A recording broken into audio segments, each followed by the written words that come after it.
amigos y amigas de La Respuesta.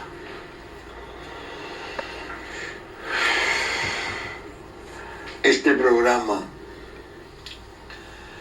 necesariamente tiene algún vínculo con el programa anterior, un vínculo fuerte, estable,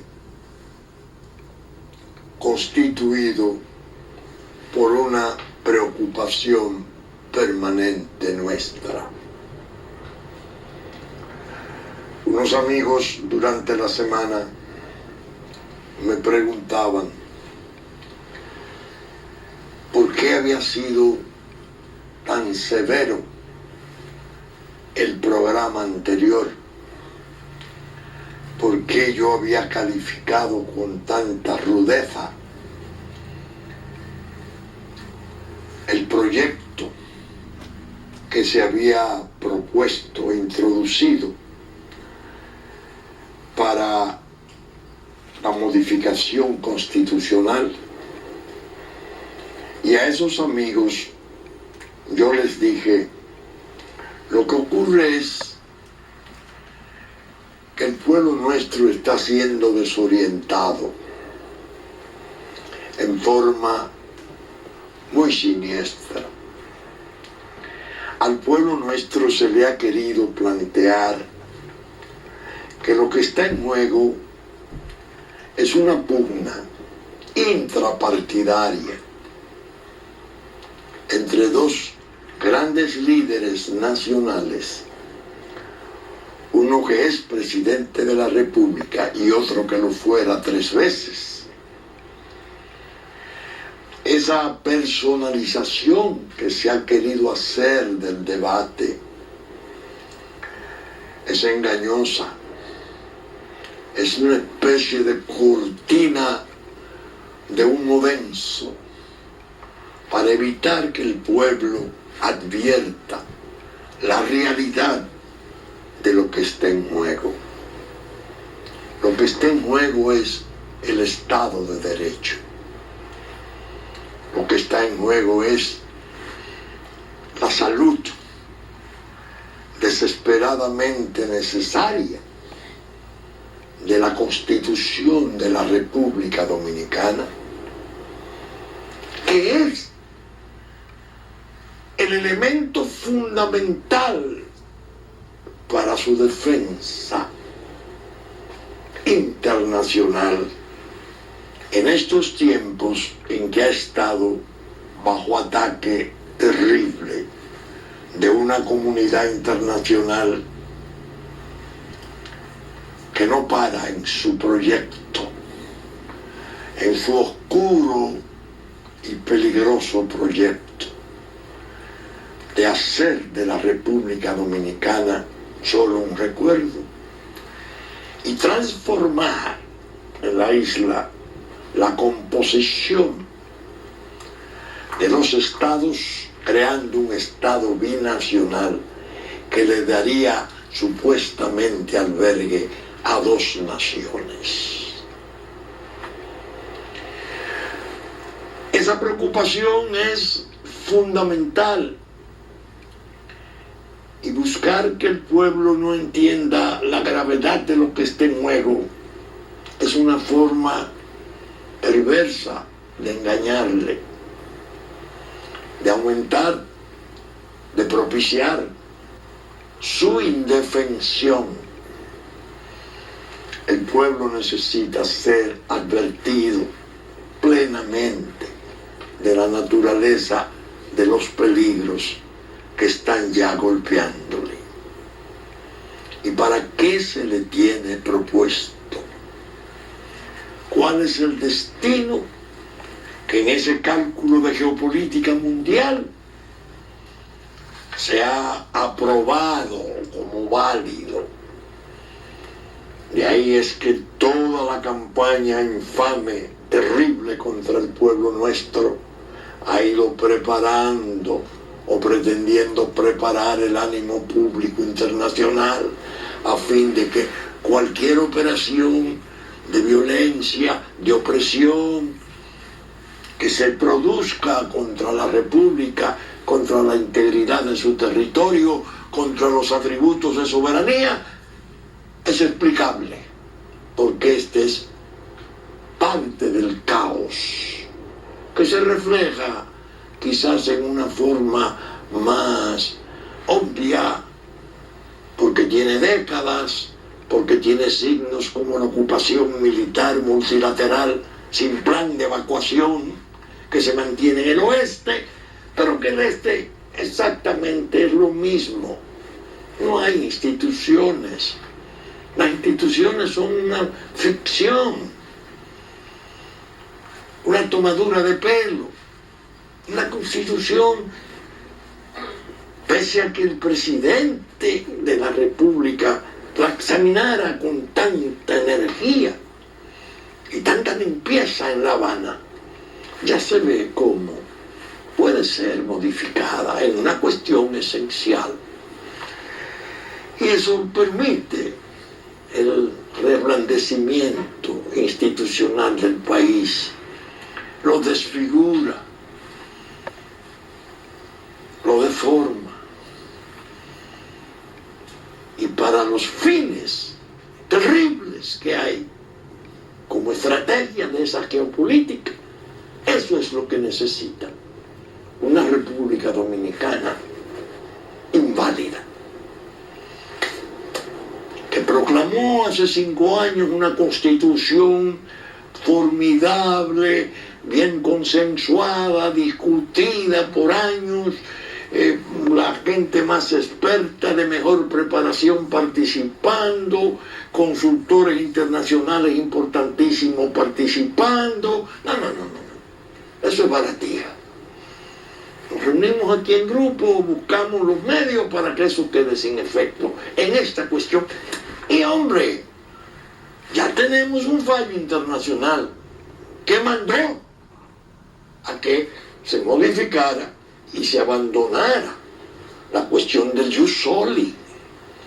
Por eso yo he llamado a ese fallo sedicioso, porque lo que le pretende dar es una especie de patente a una resistencia civil que puede ser violenta a partir de junio, a más de 1 millón de ilegales derramados sobre el país en los últimos 14, 15 meses.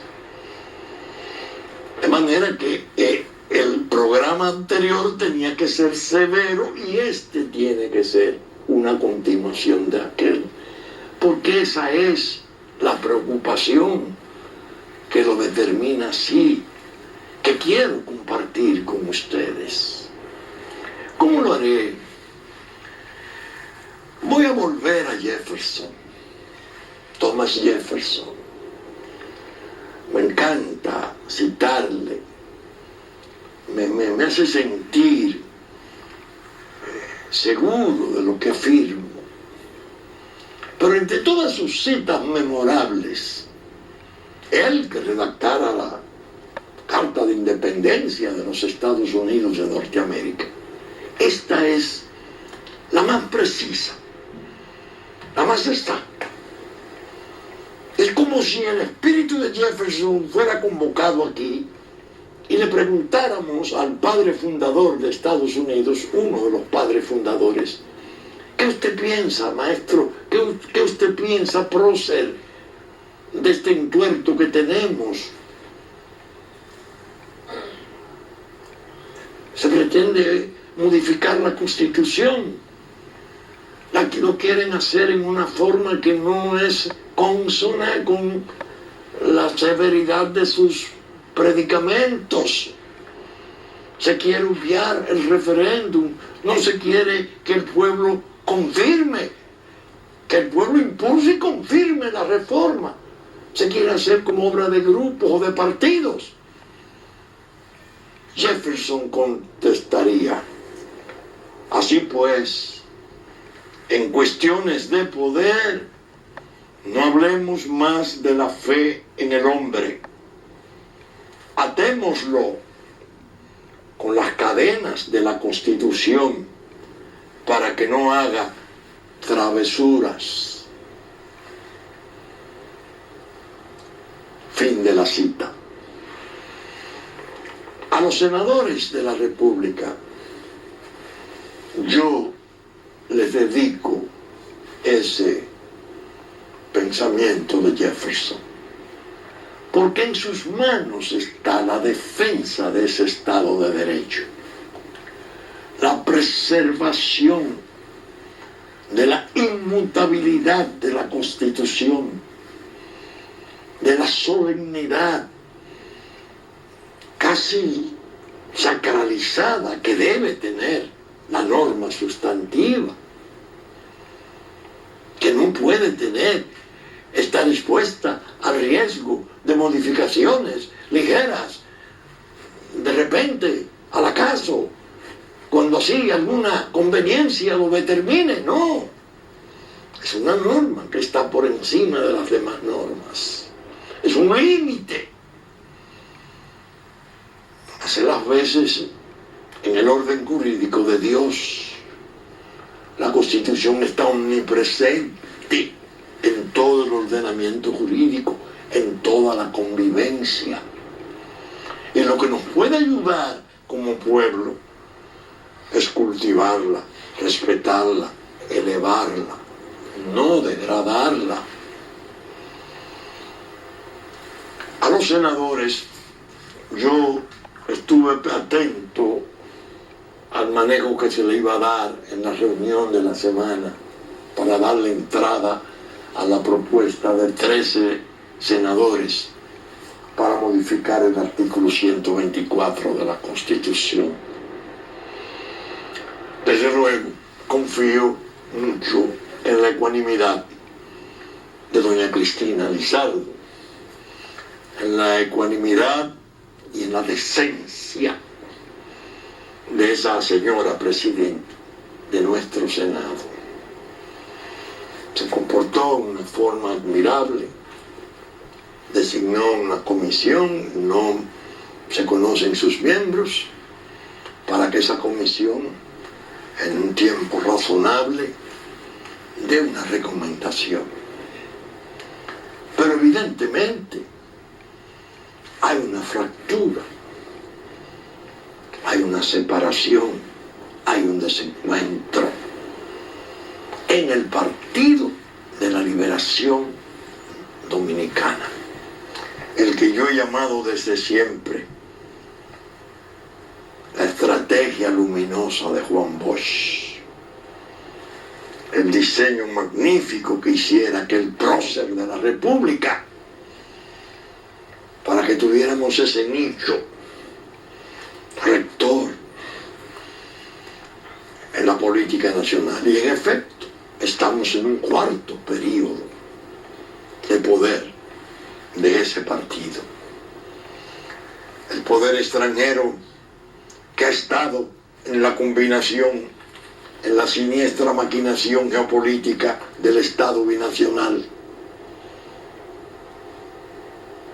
Y ahí vuelvo a Jefferson. Ahí vuelvo a Jefferson, señor Clinton. Ahí vuelvo a Jefferson, señora Clinton. Ahí vuelvo a Jefferson, señor Obama, señor Kerry, a los que mandan a Estados Unidos. Jefferson exclamó en un momento, cito: verdaderamente tiemblo por mi patria cuando pienso que Dios existe. ¡Qué pensamiento! ¡Qué pensamiento! Desmanes internacionales, expansiones, violencias, guerras, poder, imperio. El sabio, el santo, porque esos fundadores tenían características excepcionales. Tiemblo por mi patria cuando pienso que Dios existe. Como queriendo decir, todo el poder de esta nación ojalá se dedique al bien únicamente. en la medida que haga cosas, conquistas, violencias, intervenciones, promueva guerras. Jefferson decía: tiemblo por mi patria cuando pienso que Dios existe. Bellísimo pensamiento y profundísimo. Los señores senadores nuestros tienen pues en sus manos salvar al Estado de Derecho, a la Constitución y con ello a la República. Yo leyendo el pergamino que me otorgaran generosamente, quizás más bien inmerecido, en el Senado de la República,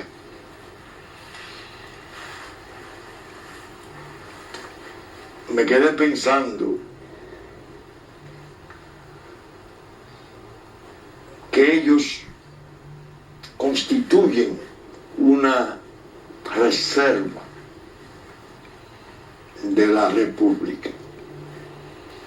Y leyendo en la parte dispositiva, sin atender a los considerandos, más bien hijos del afecto tal vez, decían: reconocer al doctor Marino Vinicio Castillo Rodríguez por su combate contra el narcotráfico, la corrupción y el crimen organizado, y por su defensa a favor de los mejores intereses de la nación. Ahora yo les digo a esos generosos amigos del Senado de la República: no, la verdadera defensa de la República está en sus manos. Son ustedes los que tienen que dar el ejemplo al partido, a los líderes,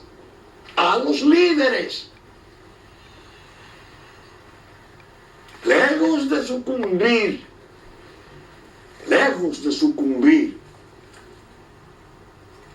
a la resolución de un partido, a la instrucción, a la indicación de cómo deben de hacer las cosas.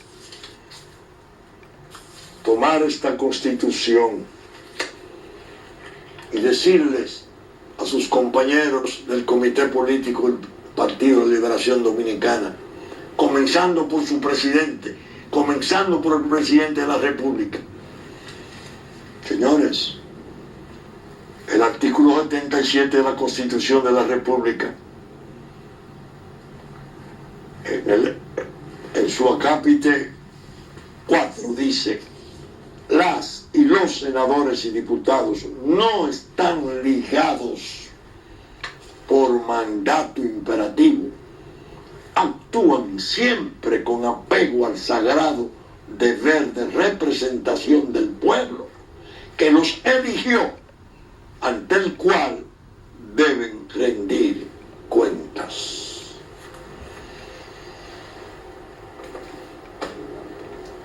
El país aguarda que su Senado,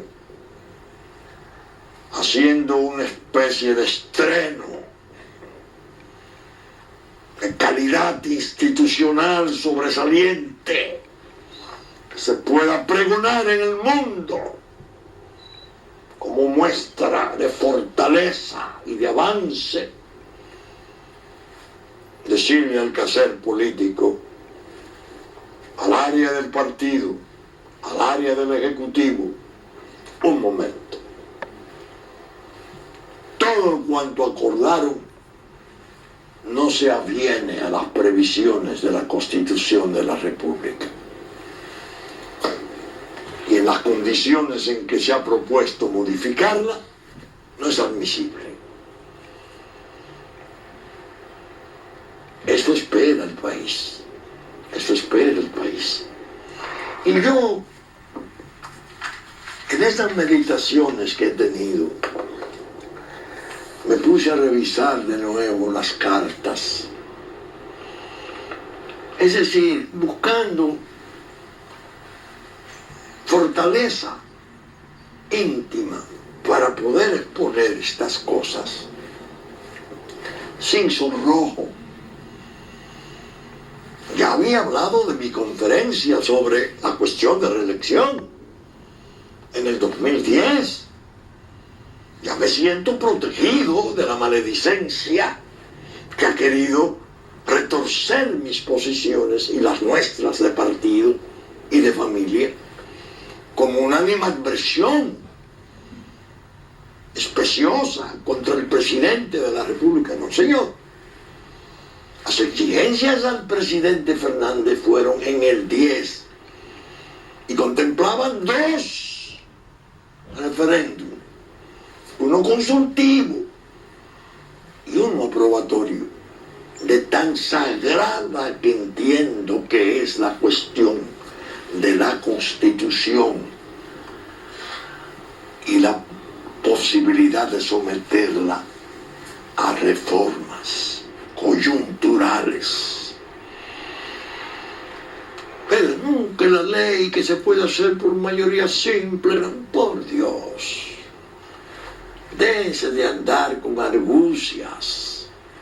Déjense de andar con argucias, que son en el fondo felonías de pseudo expertos que le dan a 10 de ellos un texto y le dicen interprétenlo, y lo van a interpretar según los encargos, según los intereses, sin ninguna consistencia verdadera. Sobre todo que, tratándose de una norma constitucional, finalmente el Tribunal Constitucional es el que dirá qué se dice en ese artículo 112 de la Constitución. De manera que yo me he puesto a leer las cartas y les debo decir que me ha confirmado su lectura, porque tengo razones para sentirme triste, por desoído, porque no se me atendió, no se me oyó. Esta carta es del 15 de junio del 2012. Es decir, el presidente Medina gana el 20 de mayo. Estamos hablando de 25 días después, sin tomar posesión. Yo les decía al presidente Fernández y al presidente Medina: esta carta de texto único está dirigida a 2 amigos con el propósito también único de hacerles una advertencia que puede resultar solemne, porque se refiere a los peligros que merodean la marcha del progreso nacional y la felicidad de nuestra amada patria. Ustedes, amigos, tienen la misión fundamental de servir a su pueblo. Lo han venido haciendo en tiempo y circunstancias disímiles, pero indivisibles, pues han sido desde la atalaya del partido de Juan Bosch, de donde se han propuesto para gobernarle, uno que lo ha hecho en forma brillante durante 3 periodos, y otro que acaba de ser investido con la responsabilidad de hacerlo bajo mandato popular de niveles muy altos, en una clara muestra de fe del pueblo que ha sostenido y preservado su sensitivo encargo por encima y más allá de situaciones difíciles que fueran sabiamente superadas. Pero bien, ahora es ahora cuando comienza el largo y más exigente trecho de seguir haciéndolo en un tremedal ominoso de crisis a todas las escalas, que habrá de requerir una cohesión sagrada en el mando público, una dedicación leal y limpia de sus hombres esenciales, que tienen como obligación ineludible desarrollar la fraternidad en los términos más puros que se pueda concebir. Entonces pasaba a hacerle un relato de mi adolescencia, cuando yo aprendí y cómo yo aprendí por el testimonio del padre de mi madre y mi abuelo, Francisco Rodríguez Vázquez, primo hermano tanto del presidente Cáceres como del presidente Vázquez. Con qué amargura él decía ya en los años 42, 43, se dejaron separar y eran hermanos, primos hermanos, y más que esto, hermanos, en la lucha, en la sangre. ¿Qué pasó? Entonces yo a ellos les describía lo que yo entendía que era el peligro de la división, toda la tragedia que vino después, toda esa tragedia está relatada en esa carta. ¿Cuál puede ser la resistencia máxima del país? La clarividencia de sus dos hombres públicos fundamentales de hoy, el presidente que ha sido y el presidente que está por asumir. De la armonía impenetrable y sabia que ustedes logren establecer y sostener, dependerá el porvenir de nuestro pueblo, que de otro modo quedará expuesto al caos, la inestabilidad, el desorden o a cualquier otra aventura si haga de poderes anómalos. Tal es el barranco que se abriría si lograren los turbios intereses del provecho repugnante de sujetos y sectores dañar la buena y leal amistad entre dos valiosos hijos de nuestra tierra. Eso dicho en junio, señores, del 12. Así le escribía. En mayo del 14, mandándole esta conferencia, advirtiéndole. Durante las últimas semanas he estado cavilando acerca de los trastornos posibles de la necesaria cohesión del Partido de la Liberación Dominicana, tanto en sus cuadros intermedios como en sus bases. Vuelvo a referirle mi aprensión además sobre las ya claras tensiones que se van esparciendo en ocasión de la experiencia de precandidaturas. Mi percepción sigue siendo la de que el país, nuestro pueblo, no puede ser expuesto a una experiencia de nocivos desencuentros en el seno de una organización política que ha sido el eje rector de un bloque de poder que está por agotar su cuarto periodo de gobierno. Y le decía, todo lo expuesto entonces refuerza mi convencimiento de hoy de que el país necesita desesperadamente de ustedes dos. Que ustedes dos conserven una unidad invencible que le permita confiar en que de la deliberación continua y sana que llevaren a cabo surgirán los derroteros únicos que debemos de recorrer en el mediano futuro. No es previsible la aventura de nuevo tsunami. Los tiempos son muy peligrosos y ahora que estamos viendo muy de cerca las dimensiones de la conjura internacional contra nuestra propia existencia, es responsabilidad de ustedes dos, Danilo y Leonel, que han sido los depositarios de la fe del pueblo en términos plebiscitarios, mantener una brújula firme y una disposición conjunta de calcular y organizar rutas claras y seguras del poder político con que se habrá de lidiar por lo menos hasta el año 2024, que es el tiempo en que estimo que ustedes podrían conservar salud, vitalidad y aptitudes para poder desempeñar las más altas funciones del mando nacional. Ahí no caben ensayos ni experimentos. Lo más pertinente es que el país haga uso y cuente con sus activos políticos mejor dotados, ya aprobados, precisamente para evitar que fruto de una fragmentación de la unidad interna de la organización política eje, se cuelen nuevas aventuras, tal como ocurriera en el año 2000.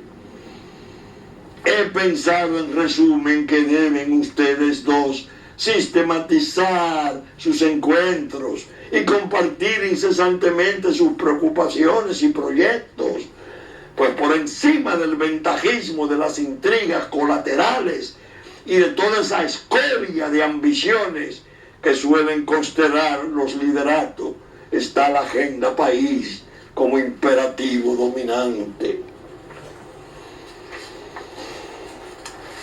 Con cuarta fuerza moral me siento, pero qué grande es mi tristeza. Han fallado los mandos del partido eje. Y todo era tan fácil preverlo. Había tiempo. Pero tenía que hacerse en el trato armónico, en la fraternidad. ¿Qué lo impidió? Ahí viene el enigma, que no es enigma, pero que como enigma se ha presentado. El injerto infeccioso del poder extranjero, a través de sus soldaditos, a través de sus peones, insertos en el gobierno y en la periferia del gobierno, en una relación perversa, destructiva, destinada a socavar, a separar, a explosionar al partido de Juan Bosch. De ahí vinieron todos los desastres, todos los excesos, todas las bajezas que ya he comentado tantas veces. Y que quizás la máxima de todas, la peor de todas, fue el capo mafioso que había sido extraditado, condenado en Estados Unidos, y apenas en 9 años, a pesar de cientos de toneladas de cocaína, ya estaba aquí, traído desde y con el favor complaciente de una Procuraduría General de la República. Se comportó en el consulado con una oficiosidad pecaminosa para venir a destruir al otro, porque creían que destruyendo al otro en base a infamias y calumnias de un delincuente, de un convicto, de hechos gravísimos, y lo podrían hacer. Ese trato entre crimen y Estado, ¿cómo es eso? Todo eso ha sido un desastre. Y yo les decía la semana pasada, señores, cuando yo hablé de esta obra, El espía imperfecto, y hablé de Montesinos, un personaje oscuro, terrible de la historia de Iberoamérica, que fue capaz de destruir una administración provisoria de gobierno, un presidente caracterizado por su laboriosidad, por la intensidad de su dedicación, y que había tenido una aprobación formidable en su primera experiencia de poder, Alberto Fujimori. Y cómo eso fue derivando hacia el exceso.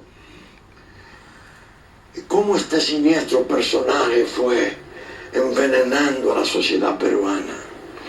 A los políticos que resultaban incómodos, campañas atroces, con una prensa ya previamente comprada, vendida o intimidada.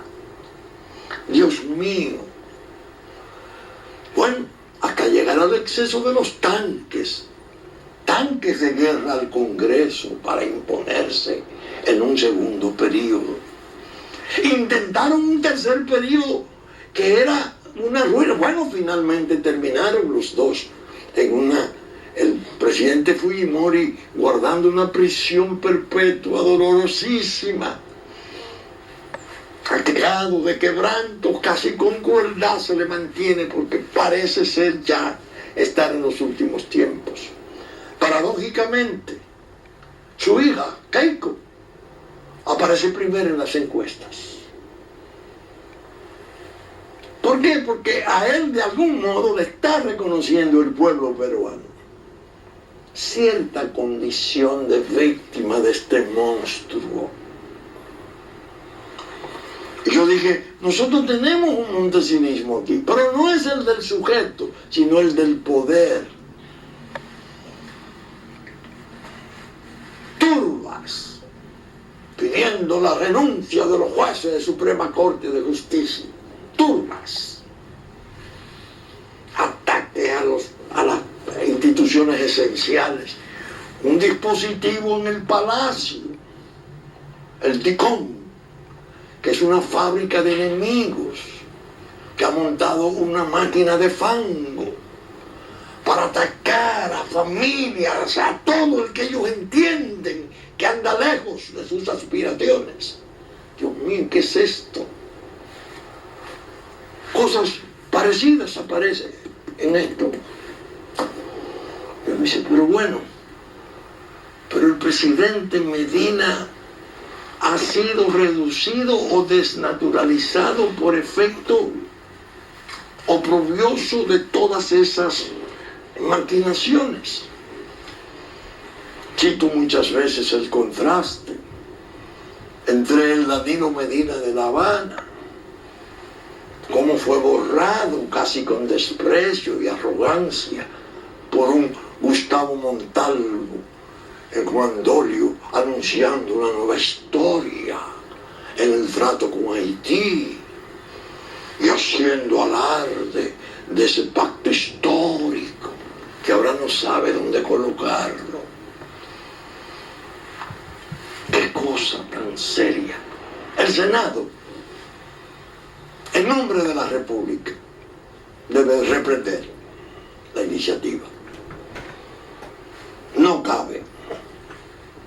No la intentaron conforme a lo que ella hubiese permitido. Está secuestrada la decisión en manos de intereses especiales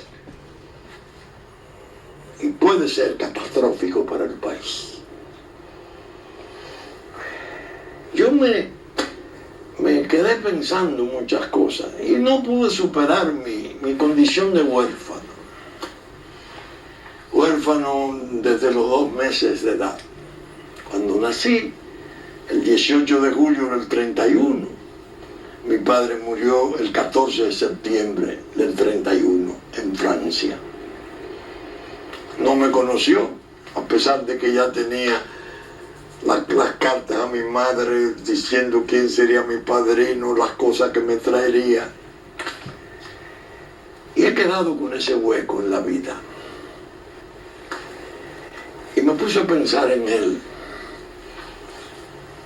Entre los episodios sobresalientes de su vida pública, hay 2 que hoy quiero repetir al relatarlos.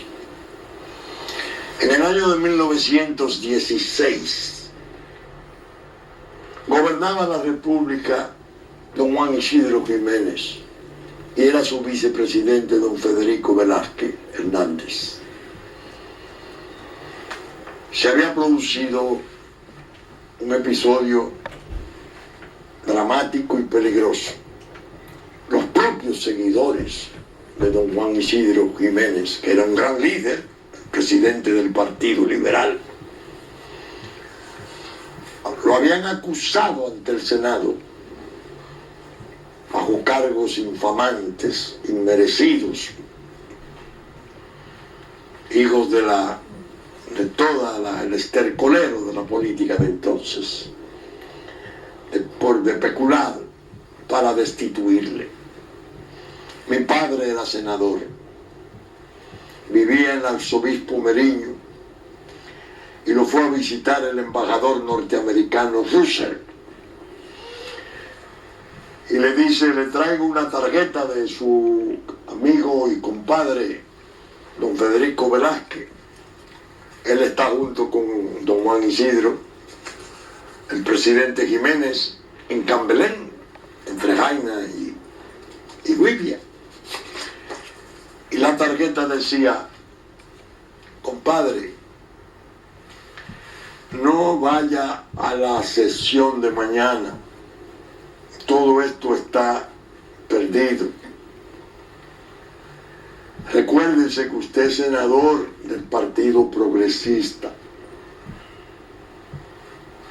Mi padre la leyó y le dijo, embajador Russell, dígale a don Federico Velázquez, mi amigo y compadre, que yo no soy senador de su partido. Yo soy senador de la República. Es una ignominia contra el presidente Jiménez y yo voy a defenderle. Amigos, amigas, al día siguiente, ese gigante, ese orador, pronunció un discurso de defensa de don Juan. Don Jacinto de Castro, del Partido Nacional de Vázquez, lo sigue, secundando el discurso de Pelegrín Castillo. Se arma un lío enorme. El general Desiderio Arias, que estaba en la fortaleza, entra con 100 hombres armados al Senado. Hay un tiroteo. Mi padre baja por las escaleras cuando se rompe la sesión, acompañado de su querido amigo y compadre José Ramón López, una gloria del periodismo nacional, que después escribió un artículo famoso, Pelegrín te tuvo envidia, la defensa de don Juan Isidro. 48 horas después estaban desembarcando las tropas norteamericanas para la ocupación del 16. El que no era de su partido hizo la defensa de las acusaciones que hacían sus propios partidarios, pero evitó la destitución infamante. Terminaron él y el licenciado de Castro de discurso y rompieron el quórum y no se pudo consumar la ignominia. Otro episodio que he contado y hoy lo quiero contar, repetir, porque está en curso una experiencia y el programa debe de ayudar a entender a la gente, y es bueno citar episodios, cosas que ocurrieron. Estaba mi padre en San Francisco y lo visitó el doctor José Dolores Alfonseca. Era el segundo hombre del horacismo, médico eminente. Se decía que él sería el candidato a sustituir al presidente Vázquez. El doctor Alfonseca le dice, vengo de parte de don Horacio, tiene interés de que usted, por favor, escriba en la prensa y fije su posición sobre el debate de la prórroga. Se refería a que Horacio Vázquez había sido elegido en el 24 y se inventaron el artilugio de que la constitución que quedaba vigente cuando se produjo la desocupación americana era la de 1906, que el periodo era de 6 años. Y la constitución que se aprobó después en el gobierno de Vázquez, que no era la que supuestamente se le podía aplicar, ponía el periodo en 4 años. Había una polémica, los especialistas, los sabios que despreciaba a Bolívar, que quieren sustituir al pueblo y que le brindan apoyo a todas las maldades y combinaciones peores del poder. Mi padre le dice al doctor Alfonseca, dígale a don Horacio que en el año de 1903, cuando el sitio de San Carlos fue un sitio armado que duró meses, hubo muchos muertos y una especie de guerra contra Intramuro. Sus generales no se atrevían a fumar delante de él por el respeto que le tenían, porque él no fumaba. Dígale que ahora he estado viendo en los periódicos que se la pasa bailando en clubes sociales con reinas de belleza. Que se deje de pamplinas, que dé elecciones en el 28, que si se van a la prórroga le van a traer al país una tiranía sin nombre. Doctor Alfonseca le dice, yo opino lo mismo, porque usted no lo escribe. No, porque entonces dicen que sería ambición de mi parte, porque como yo soy el candidato en turno, escríbalo, que está la República de por medio. Cuando mi padre en el 30 se activó y salió del retiro que tenía de la vida política, el último discurso que se pronunció en el régimen de Trujillo fue en el Parque Colón. Yo conservo la bandera en que lo envolvieran y lo pasaran en hombros por la calle El Conde hasta traerlo a la logia de la Bolívar. Discurso formidable. Y ahí decía, yo lo predije, yo lo advertí, la ambición de la política traería esta tiranía que hará llorar lágrimas de sangre por mucho tiempo a nuestro pueblo. Contaba mi hermano Narciso, que estaba junto a mi padre antes de entrar al quirófano en París, que el doctor Alfonseca, que dicho sea de paso iba a ser mi padrino, en el supuesto de que pudieran regresar. Le digo, compadre, ya se decían compadre, si nos hubiésemos llevado de usted. Papá en la camilla le dijo, compadre, ya es tarde. Y prepárense que no van a volver por mucho tiempo a la patria. Y así fue. Yo tengo esos valores en la familia, lo vi desde niño, lo vi por los mayores, no solo de la familia, los profesionales, toda la gente que vivió aquellos episodios. Los que sobrevivían a mí me lo llegaron a contar, se publicó toda esa entereza al abordar los problemas nacionales. Por eso siento más bien pena, y se lo digo al presidente Medina, no sin pesar, desmonte esa maquinaria de fango, esa fábrica de enemigos que tienen en el Palacio Nacional, porque todas las ofensas, todas las bajezas que están saliendo por los medios electrónicos en boga, que son espectaculares, terminarán por arruinarle a usted. Le están generando niveles de enemistad y de adversión que usted no merece. Que le defiendan con ideas, que le defiendan con principios. No se apandillen las gavillas, no se sientan confiados en los soplones y traidores que han estado al servicio del poder extranjero para lo peor. No. Es hora profunda de reflexiones. Yo, mis amigos, y a quienes no son mis amigos en el Senado, les digo, aún a los propios proponentes, libérense del encargo, actúen en conciencia, protejan la Constitución, que con ello van a estar protegiendo a la República. Dense a respetar, que el extranjero nos vea no como un sainete, no como un desorden, un arrabal, sino como un Estado de derecho real, con leyes, con normas y con gente para servirlas. Esa es mi recomendación que desde este programa humildemente yo les hago. El país necesita defensa. No le fallen al país. Desgraciadamente el injerto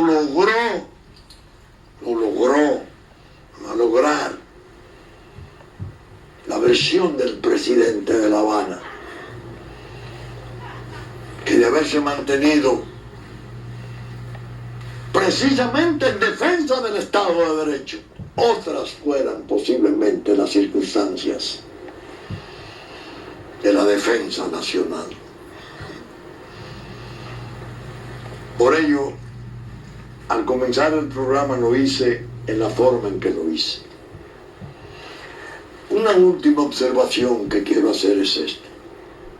Este es un libro, Enemigos, una historia del FBI, de Tim Weiner, un periodista notable de investigación norteamericano, un premio Pulitzer, el que escribiera Legajo de ceniza, la historia de la CIA. Cuando uno lee aquí a Watergate, cuando uno lee la tragedia de Richard Nixon, aprende mucho. Aquel hombre que había sido importante vicepresidente junto a Eisenhower, que ganó unas elecciones, perdió de Kennedy por fracciones casi, que ganó, al momento en que iba a reelegirse tenía 12 puntos contra la oposición, y pudo toda esa basura de los hombres indispensables, Haldeman, Colson, todos terminaron en la cárcel, todos terminaron escribiendo libros. Encargué uno que si aparece se lo voy a mandar al presidente Medina de regalo, La agonía del poder, de Haldeman, para que entiendan cómo aquel hombre que tenía todas las de ganar, 12 puntos por encima, lo llevaron a una paranoia de tal tipo que apoyó invasión nocturna en el Hotel Watergate para registrar la estrategia del adversario. Si está ganado, como en efecto ganó, y terminó en una ruina moral enorme, en un escarnio mundial indescriptible. Cuídese, presidente Medina. Recurra a su conciencia, que es el único consejero aceptable en trances de estas magnitudes. Bien, saben ustedes que estamos saliendo por Supercanal 33, 3 del cable, a las 11 de la mañana, nuestra versión central del domingo, que asimismo ya nos adelantaron TV3 a las 5 de la tarde en Puerto Plata, y TV Musa a las 8, 9 de la mañana de domingo. Telefuturo Canal 23 a las 8 de la mañana de domingo. Cinevisión Canal 19, 12 del mediodía. Teleimpacto, 12 del mediodía y 9 de la noche. Así como lunes a las 8 de la noche. Que Telenor de San Francisco de Macorís a las 6 de la tarde y a las 12 del mediodía de domingo. Que nuestros contenidos están reproducidos en Diario Horizonte de Nueva York, Diario Digital Dominicano, la radiodifusión a cargo de Radio Real de La Vega a las 11 de la mañana de domingo, Hit 92 a las 9 de la mañana para el sur de la República, y los canales amigos de Montecristi, Sabaneta y Güey, que nos reproducen en cada edición. Con la gracia de Dios esperamos estar con ustedes el próximo domingo en una nueva entrega de La Respuesta.